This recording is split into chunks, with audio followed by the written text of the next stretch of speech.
Hola, el día de hoy veremos la maldición del faraón. La maldición del faraón es la creencia que se basa en que cualquier persona que moleste a la tumba de un faraón del antiguo Egipto cae en una maldición por la que morirá en poco tiempo. Existía la creencia de que las tumbas de los faraones tenían maldiciones escritas en ellas o en sus alrededores, advirtiendo a aquellos que las leyeran para que no entrasen. La maldición asociada al descubrimiento de la tumba del faraón de la 18 dinastía Tutankamón es la más famosa en la cultura occidental. Muchos autores, incluido el propio descubridor de la tumba Howard Carter, niegan que hubiese una maldición escrita, pero algunos investigadores del caso aseguran que Howard Carter encontró en la antecámara un ostracón de arcilla o un sello en la pared, cuya inscripción decía: "La muerte golpeará con su miedo a aquel que turbe el reposo del faraón". A principios del siglo XIX, la mayor parte de la historia del antiguo Egipto era desconocida para la mayoría de la población. Poco se sabía de aquella época, y menos aún de la mayor parte de los faraones egipcios. Aunque se asocian las pirámides de Egipto con los enterramientos de los faraones, lo cierto es que solo se usaron en el antiguo Egipto, entre las dinastías 3 y 13.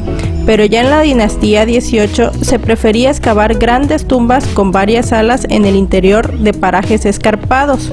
Estas salas se decoraban y llenaban de valiosos objetos, y en ellas se depositaba el cuerpo embalsamado de los faraones dentro de un sarcófago.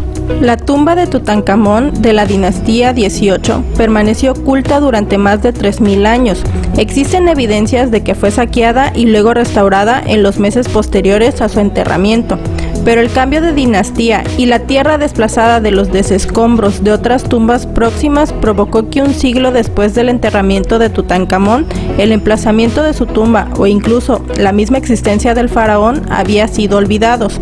Los ladrones de tumbas de las dinastías 19 y 20 incluso llegaron a construir algunas cabañas encima de la tumba sin sospechar de su existencia. En la década de los años 1920, el egiptólogo Howard Carter descubrió la existencia de un faraón de la 18 dinastía, hasta entonces desconocido, y convenció a Lord Carnarvon para que financiase la búsqueda de la tumba que se suponía intacta en el Valle de los Reyes.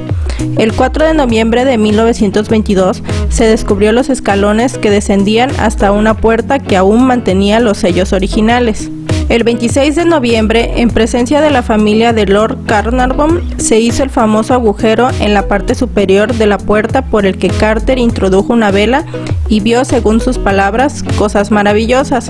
La tumba, luego catalogada como KB62, resultó ser la del faraón Tutankamón y es la mejor conservada de todas las tumbas faraónicas encontradas hasta la fecha. Permaneció prácticamente intacta hasta nuestros días, hasta el punto que cuando Carter entró por primera vez en la tumba, pudo fotografiar unas flores secas de 2000 años atrás que se desintegraron enseguida. Después de catalogar todos los tesoros de las cámaras anteriores, Carter llegó a la cámara real donde descansaba el sarcófago del faraón desde hace 3000 años, y entonces empezaron a morir personas que habían visitado la tumba, lo cual es conocido popularmente como la maldición del faraón. La explicación más común a la maldición de los faraones es que fue una creación de la prensa sensacionalista de la época. Un estudio mostró que las 58 personas que estuvieron presentes cuando la tumba y el sarcófago de Tutankamón fueron abiertos, solo 8 murieron en los siguientes 12 años. Todos los demás vivieron más tiempo, incluyendo al propio Howard Carter, que murió en 1939. El médico que hizo la autopsia a la momia de Tutankamón vivió hasta los 75 años. Algunos han especulado con que un hongo mortal podría haber crecido en las tumbas cerradas y haber sido liberado cuando se abrieron al aire. Arthur Conan Doyle,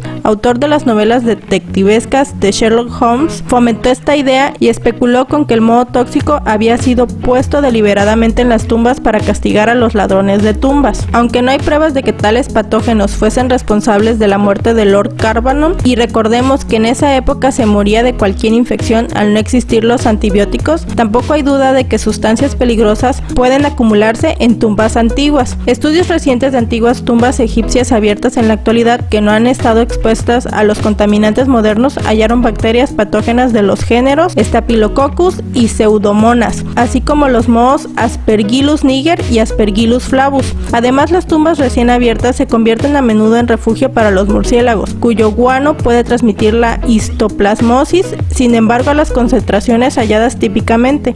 Estos patógenos solo suelen ser peligrosos para personas con sistemas inmunológicos debilitados. Las muestras de aire tomadas del interior de un sarcófago sellado mediante un agujero perforado tenía altos niveles de amoníaco y ácido sulfúrico, que si bien son gases tóxicos, también resultan fáciles de detectar en concentraciones peligrosas por su fuerte olor. Howard Carter, el principal implicado, murió el 2 de marzo de 1939, a los 64 años de muerte natural. 17 años después, su frase preferida cuando le hablaban de la maldición era: todo espíritu de comprensión inteligente se halla ausente de esas estúpidas ideas. Y añadía: los antiguos egipcios, en lugar de maldecir a quienes se ocupasen de ellos, pedían que se les bendijera y dirigiesen al muerto deseos piadosos y benévolos.